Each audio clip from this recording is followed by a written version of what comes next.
et les chiens se taisent, une saison au Congo, d'accord? Tout ça sont des écrits de, voilà, une saison au Congo, n'est-ce pas?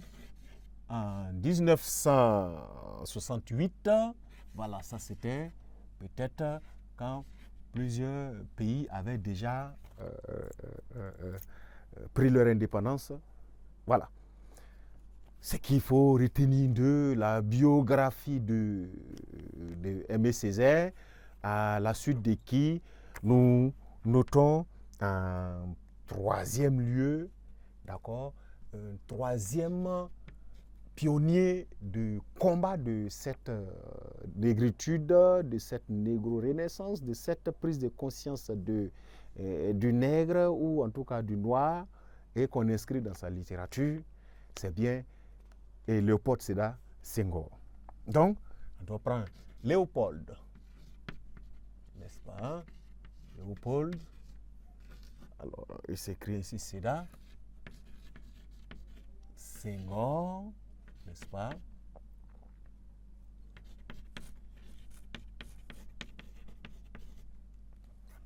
Qui du reste est de plus en plus très proche, d'accord? L'autre est antillais, l'un est martiniquais, vous voyez? Lui, il est encore plus proche de nous, de la contrée ouest africaine, d'accord? Ouest africaine, francophone, et j'allais dire noire, naturellement.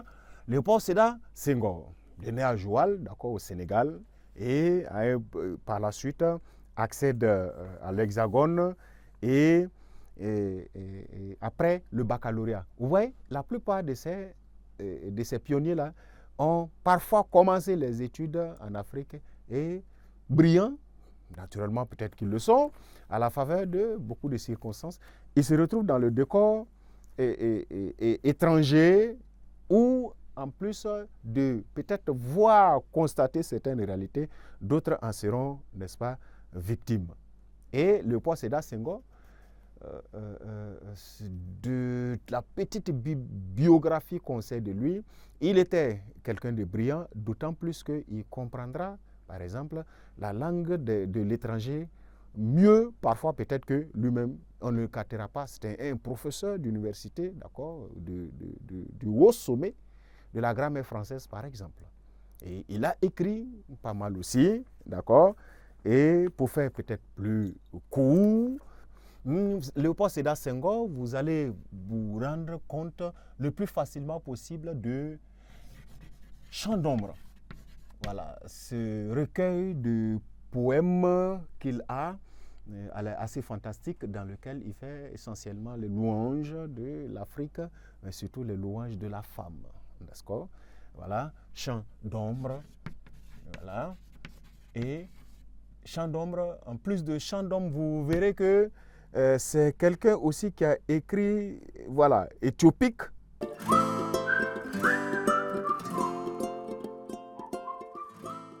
D'accord?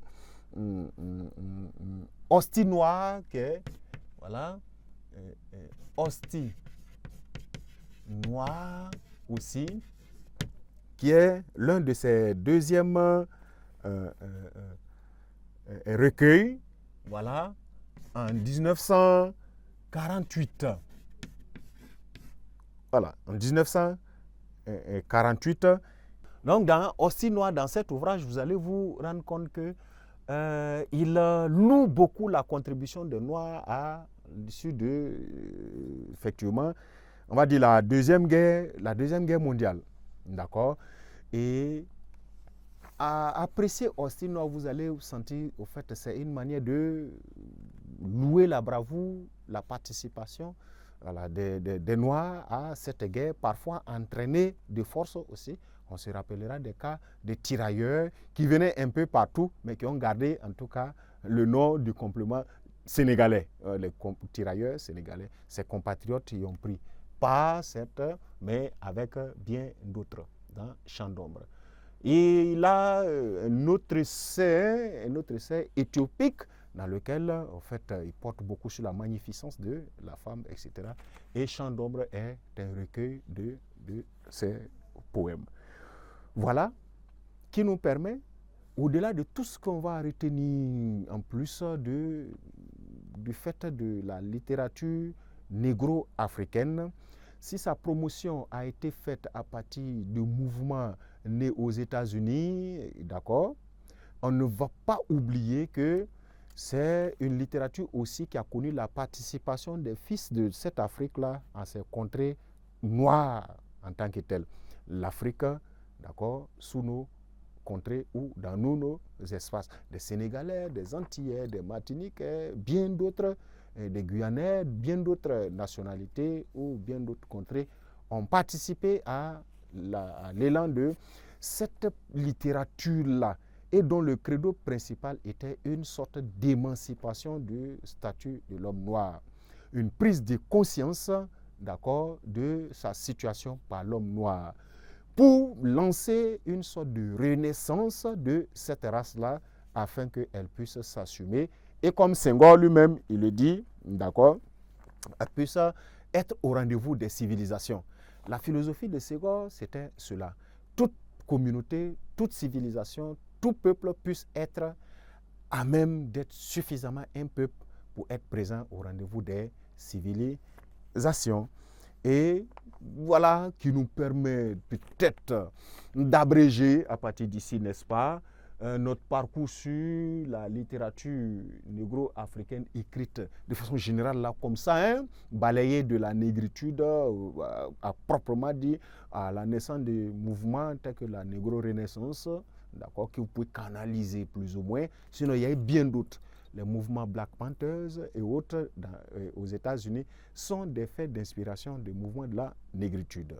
Détrompez-vous en la matière. Cela dit, après cette période-là, quand vous allez vous rendre compte qu'elle englobe plus ou moins la période de la colonisation jusqu'à la veille des indépendances, là, lorsque les pays africains ont pris les indépendances ou ont eu leurs indépendances en tant que telles, qu'en est-il devenu de leur littérature plus tard? Comment se caractérise, on va dire, la littérature de cette période? C'est ce que nous allons découvrir maintenant, n'est-ce pas, dans le cadre, d'accord, du 2.2 ou soit 2, d'accord, la littérature postcoloniale ou aussi qu'on dit parfois la littérature des indépendances.